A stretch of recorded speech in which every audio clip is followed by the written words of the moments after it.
combine small town roots with business savvy, and you've got the Rural Rundown podcast. We're sharing our marketing and branding strategies, tips, and tricks that rural businesses can use to educate, inspire, and entertain their customers, and to help you make sales and hit profit goals. So what does it take to go from your mom is your only fan to famous in a small town? Tune in and listen up as we feature business owners and organizations that are doing big things in their community and creating opportunities for generations to come. Hey, welcome back to another episode of the Rural Rundown podcast. Today, Rachel and I are talking with a fun guest, Rachel Clark Kennedy. Now, Rachel Kennedy is a senior footwear designer with Justin Brands. So you might know Justin Boots, Tony Lamas, Nakona, those. She actually is part of the Reba McEntire line and does a lot with the casual side of Justin Brands. We sat down and talked with her about her job, what it's like working in corporate, and what it's like living in small town South Dakota, even though she works for a big corporation in Texas. So we had a little bit of technical difficulties in the beginning of this episode, so we're going to kind of jump right in the middle where she is telling us a little bit about how she got started and what she does. I hope you enjoy this conversation as much as we enjoyed recording it. So I just pitched the group a really different kind of take on casuals, and that this was in 2017, like early 17, when casuals were getting to be very, very popular, with some of our competitor brands. So anyways, I came on board with the Reba line, and developed all the casual styles. I think maybe talk to us, especially for some of like our younger listeners who are in college or they're making that transition from college to working, out in the real world, or even people who are transitioning from one job to another. What are some advice that you have for people that maybe want to get into working for a big corporate, place like Justin, like, Twisted X, or places like that? Mm-hmm. Do you have any tips or advice for people? Yeah, I mean, I think even today when someone says, you talk about a brand being a corporation, it kind of is a little bit, overwhelming, or you get a little bit, scared, like, oh, it's like, a really big place. And I would just probably tell anybody who, is passionate about what they're going for, just to actually go for it. Reach out to a brand, because you don't necessarily know if they have job openings. A lot of the bigger brands don't post specific things unless they're really looking for someone. Then, they end up posting on a job site or something, later on, if they've been in search for someone for quite a while. A lot of it is not just who they know, but who's actually reaching out to them.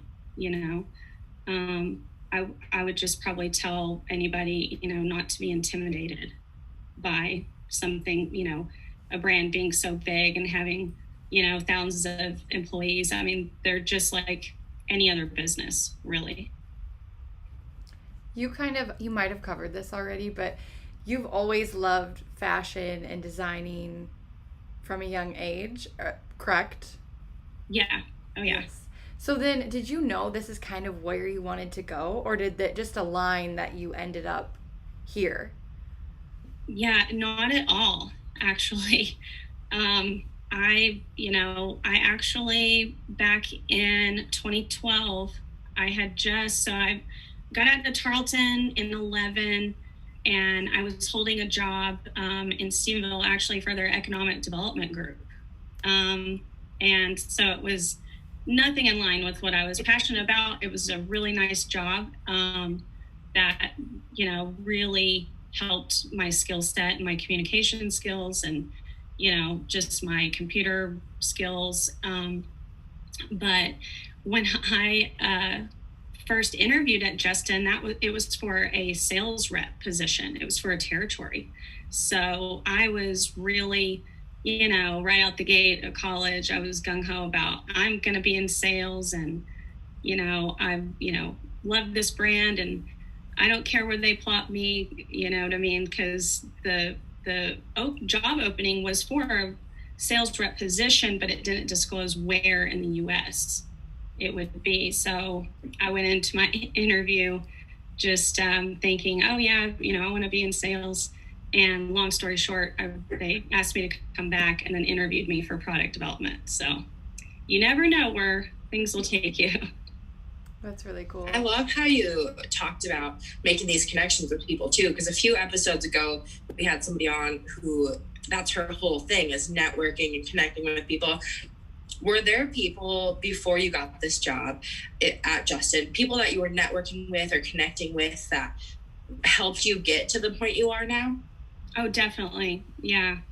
You know, having a rodeo background, that kind of, I guess it comes with the territory. You just are, you know, if you're going from one place to another, you're talking to new people, or you're seeing, you know, the same people all along the road. You know, networking is awesome for, you know, any industry you're going into. But just, you know, keeping an eye on what, you know, people, your connections and what they're up to, you know, keeping up with them. And, you know, you never know if you guys will end up being connected, you know, on the business side of things. So yeah, networking is awesome. And you never really know. I mean, we've talked about this on a few episodes before. Like, you never know where somebody's going to connect you. Like, when you first meet them, it's always funny to like figure out later on, or be later on down the road, be like, oh, by the way, like that's how I know this person. So we've talked about it before. Like, and my mom always like raised me like, you be nice to everybody, especially the janitor. Like, you have no idea who's going to take you to the next step.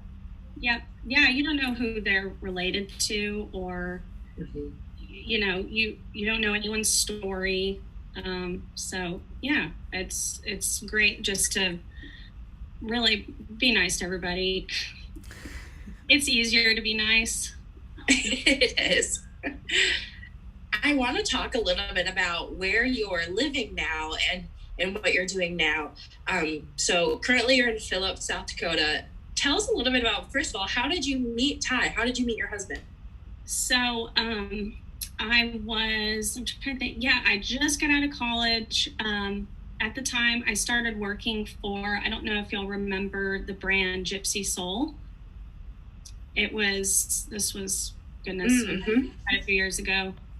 But so they're close friends of my family's that, you know, started Gypsy Soul and owned it. They needed some help out at the NFR in Vegas for the entire NFR to, you know, just be at the booth, sell, you know, fun jewelry and clothes. And that was just, you know, awesome for me. I'm like, okay, great, free trip to Vegas, but I'll, you know, make some money too. That was a really, really fun experience. That was a fun trip. A lot of work, long hours, you know. Retail out at an event like that at NFR is beyond grueling, you know. But yeah, right at the beginning of that NFR, they always have that Bronc fraternity. That's out of the South Point. I think that's like that first weekend, first couple days there. Anyways, we had I had some mutual friends that we were at the South Point the night after one of our close friends had won the round in the saddle bronc riding. Well, he's a close friend to me now. I didn't know him at the time.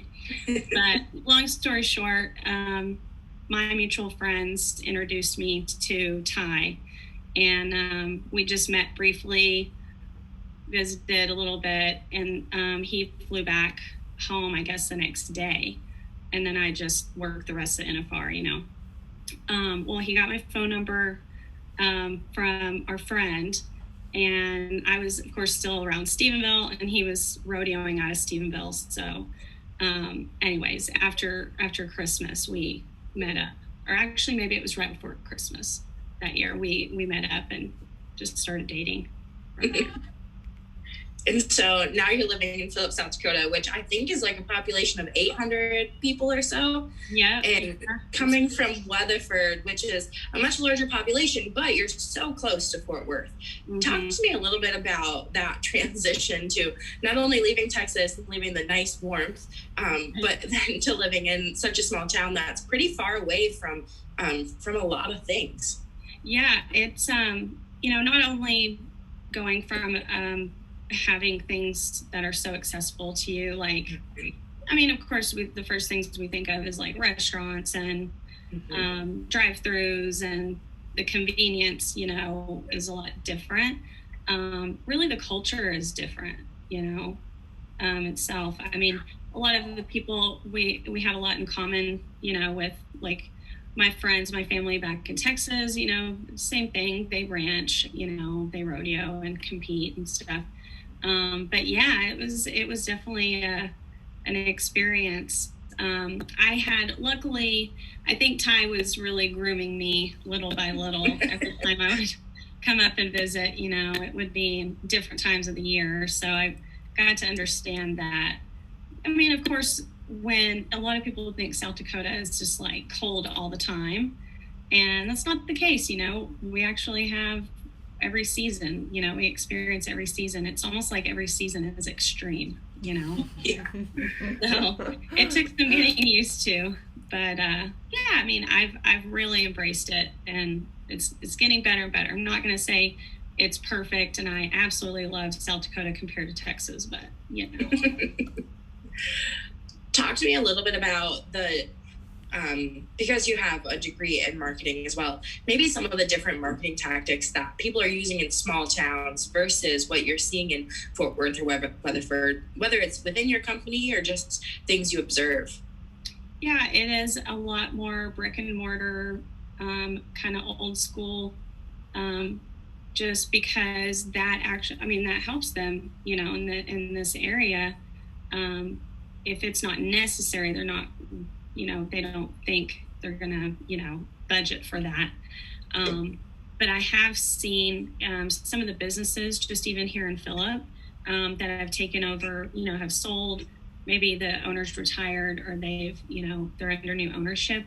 I have been seeing a little more, like uptick in people wanting to do some different things for their businesses to get the name out there. And so yeah, I always try to make a point to, if I have the opportunity, not like I'm going to tell someone I don't know how to run their business by no means, but like some of our close friends that have businesses in town, I let them know, like, hey, what if you put some signage on the highway, like that goes right through town, because you have a lot of traffic that goes through this really small town.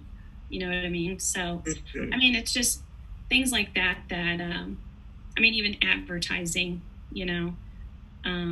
advertising goes a long way. Even now, I think print, still goes a long way, especially in our Western market, because people still like to get our those nice publications from, whether it's a retailer selling things or Western Horseman, things like that. So that's still pretty prominent, I think. Yeah, definitely. And for anybody who is listening who doesn't know where Phillips, South Dakota is, it's very close to Wall and Wall Drug, which most people know about. And it's kind of nestled right in between. It's Highway 14, right? 14 and 90. So like Rachel said, a lot of traffic goes through there. One of my favorite places in Phillip, I think, has to be Ginny's, the coffee place, because you would never expect a fancy coffee place to be popped up in this really small town.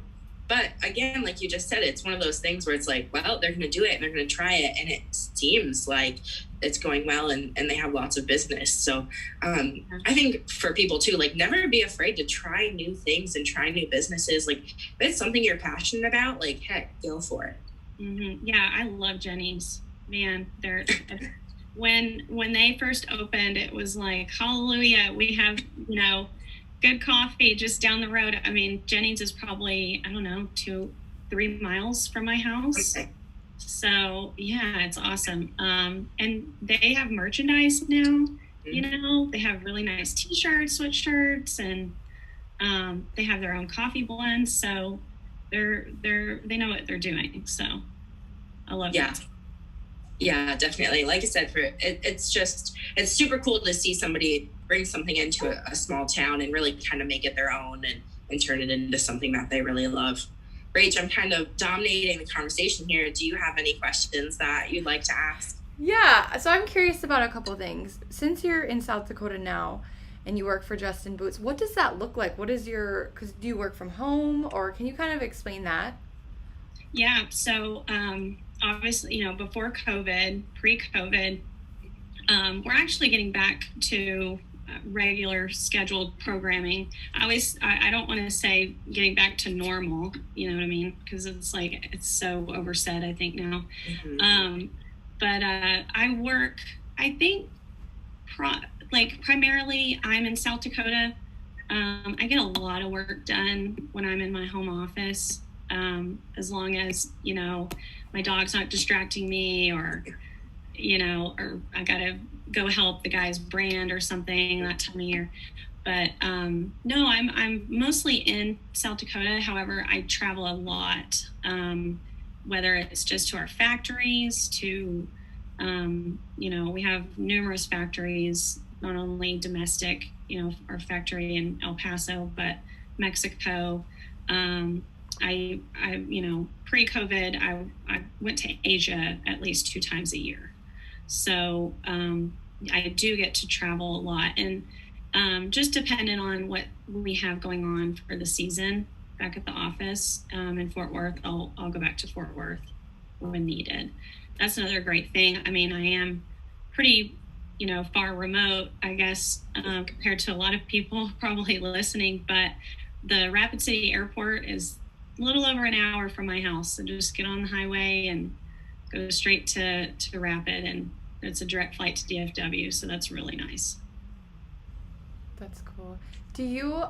It seems like to me that I know I don't understand like even probably a fraction of everything you do, but it seems like you cover quite a different scope in the work you do. Can you kind of share over the years, is there different skills you've picked up or refined that really stand out to you and kind of have helped you, you know, progress in your career and the business as well? Yeah, there's a lot that goes into just anyone in the footwear industry. You know, it's not necessarily just boot making. I mean, of course, we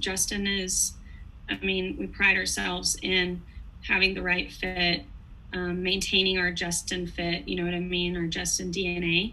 But just anyone in the footwear industry, it just takes, you know, experience. It takes time to really be able to be in a factory, be hands-on with, you know, your project and what you're working on. Really, for the most part, it's probably like anything you might have seen where just anything coming into creation, you know, you have like a first sample, a second sample, final samples. You have to go through that, you know, progression in order. Basically what you're doing is you're prepping the factory for production, you know, for that specific style. So just, you know, there's a lot of milestones, you know, you have to make sure you cover in order to go from, you know, A to Z. But yeah, I mean, over the years, it's almost like things are getting better and better, you know, because just, you know, at first when I was a trainee, gosh, just thinking of, you know, my first year, I was beyond overwhelmed, you know, but it just takes time. You just gotta take notes, you know, learn from maybe a mistake or two. And I mean, luckily back in 2012, you know, they obviously knew I was really green, you know, starting in the industry. So I guess that probably goes back to that, you know, corporate conversation we had where, you know, just because maybe it's a really big, you know, operation, they understand, you know, who they're investing in, they know it'll, take time to get anybody from, their skill set built up. Sure. Yes. Everything I think sometimes we don't want to accept does take some time. There's the learning curve and the consistency. It's not always fun, but it gets easier, like you said. I love that. What would you say is the best part of your job? I actually probably just like new concepts. I like the new concept phase and really looking into, a direction to take a specific, project or collection. I like that part a lot, and I also like working with our factories and everybody that I've been doing business with over the years. You kind of you make friends and really good colleagues. So that's another favorite part. I would love to talk about the boots that you had a hand in designing for Governor Kristi Noem. Talk to us a little bit about how that project came about and maybe like some of the inspiration you drew in that design.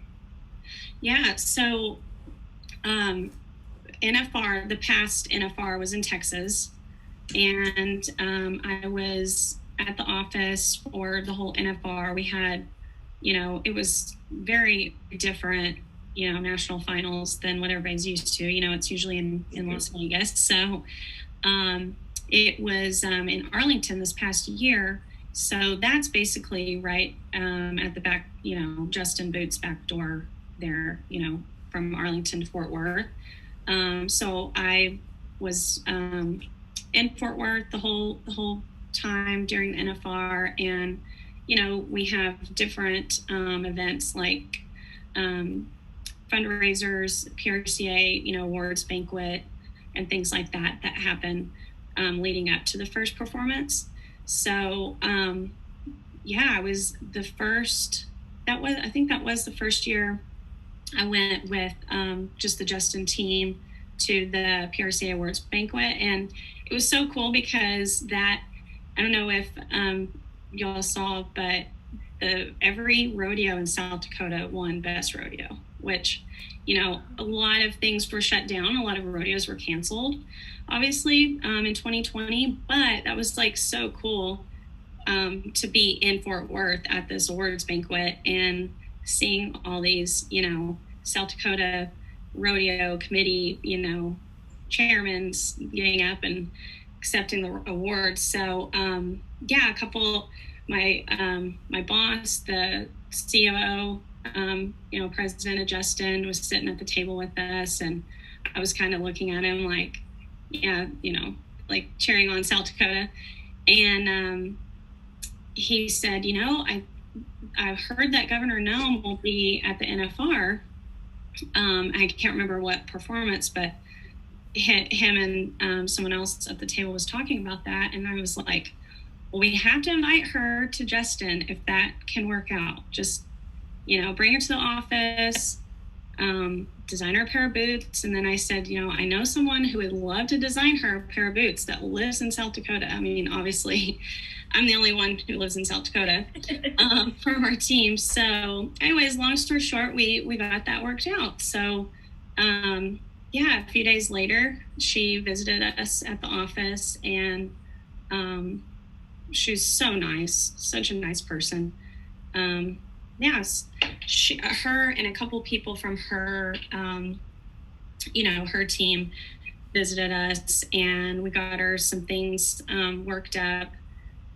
So number one, I wanted her to have a pair of Justin, brand boots. But Justin is also under the umbrella with Tony Lama, the Tony Lama brand too. So it was me and another designer from our group who designs for Tony Lama, Rodney Ammons, that met with her. And Rodney he designs some beautiful, beautiful, very, very nice, expensive Tony Lama products. So basically we designed her a pair of Tony Lamas and as well as a pair of Justins.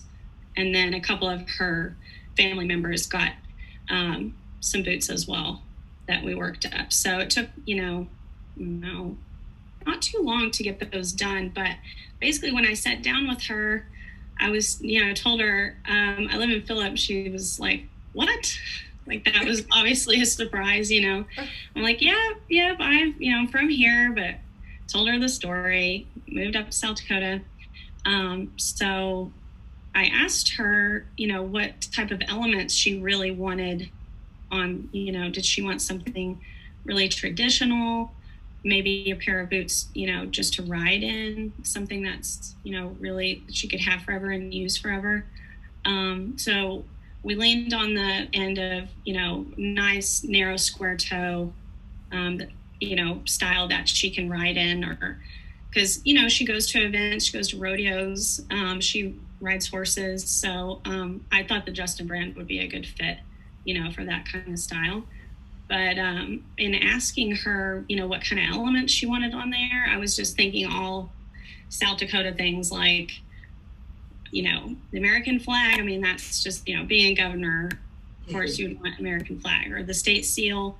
It was like Mount Rushmore, a pheasant, like there's so many things, that are part of South Dakota. So she just told me, yeah, I want all of it. Anything you think, will look good.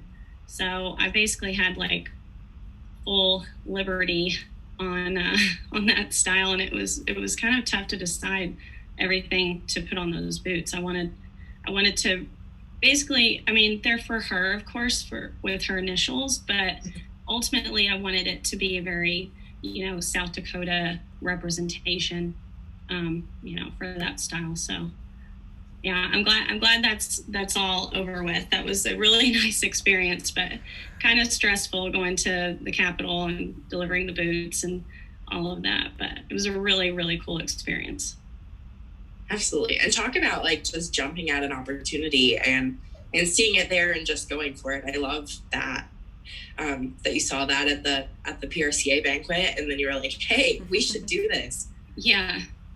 I mean, I just thought of it, and you kind of say something sometimes, you're like, well, maybe not, maybe not, but yeah, it worked out. Absolutely. Rach, do you have any more marketing questions or anything that you would like to ask? My next question is kind of more like a fun one. So, if you're ready to jump at that direction. Absolutely. Okay. Rachel, I want your advice. If someone is picking out a pair of boots, what advice would you give them? Well, regardless if it's a man or a woman, I would have to ask them a couple questions, like, where are they for an occasion, or would you like to wear them, with all sorts of things, like, are they for riding? I think a lot of our purchases are based upon, a certain purpose that someone needs their footwear for.